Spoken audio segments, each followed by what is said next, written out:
Hello mga lalabs, samahan nyo kaming mamasyal dito sa kapaligiran dahil nag-invite itong si Polo na maglakad-lakad o magsuroy-suroy. Kailangan na rin daw niya kasi mag-exercise para sumigla at maging healthy ang kanyang kasing-kasing pati na rin ang kanyang lawas. At para na rin daw ma-maintain ang kanyang mental health. O diba, sang ka doon? Nai-stress daw kasi siya dahil wala daw ako naibigay na treats kaninang hapon. Di umano, nagdulot daw ito ng pagka-stress at pagka-boredom. Kaya ayan siya, magsuroy-suroy na lang daw siya para hindi na raw niya maisip ang pagkagutom. Pero alam nyo ba mga lalabs, 5 minuto lang yung pagitan mula nung binigyan ko siya ng treats at ayan, gusto na naman niya kaya nung hindi ko siya nabigyan ulit, nagtampo na at nagsuroy-suroy na lang siya. Nagpasya kami ng mga lalabs na samahan siya sa kanyang pagsuroy-suroy. Pero alam nyo ba kung anong sinabi niya sa amin? Leave me alone. Umalis kayo dito. Hayaan nyo ako mag-isa. Gusto ko mapag-isa. Please, leave me alone. Sa kakanood niya ng Korean drama series na English dub, natuto na po siya mag-English. At hindi talaga namin siya masuyo-suyo. Ayan, nag-walk out na naman siya. Tara, sundan natin. Sabi pa ni Polo, kung hindi ko raw siya bibigyan ng treats, lalayas na raw siya. What? Polo, huwag ka mag-joke. Hindi kami naniniwala sa'yo. Sabi ni Bruno. Habang naglalakad si Polo palayo, naririnig kong bumubulong-bulong siya. Dun sa dati kong amo, kumpleto treats. Ang dami-daming food, lagi akong busog. Aba, Polo, wag kami. Alam namin yung story ng buhay mo. Pinabayaan ka ng amo mo.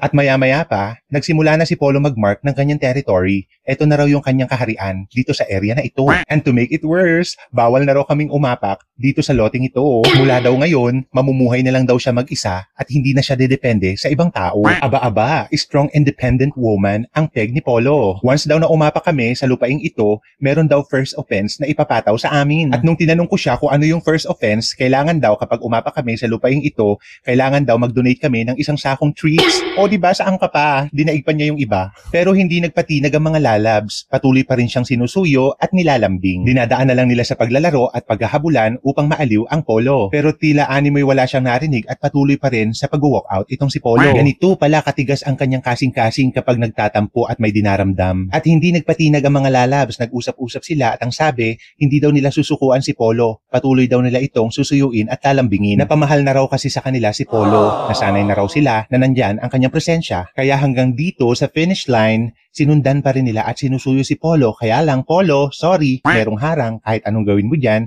hindi ka na makakalabas. Ganyan kasi kami magmahal sa'yo, Polo. Hindi ka namin agad-agad ile-let go. Kasi malalim na yung pinagsamahan natin. Kaya wag ka na magtampo, bebe. At maya-maya pa, sinubukan ni Polo maghanap ng ibang lagusan hanggang sa papaakyat na siya sa bundok. Kaso, hindi kaya ng kanyang powers, ate. Ang tarik daw kasi, nahirapan daw siyang humakbang. Kaya naman, inisip ko, why not kausapin ko siya heart to heart? Mamalay natin lumambot ang puso.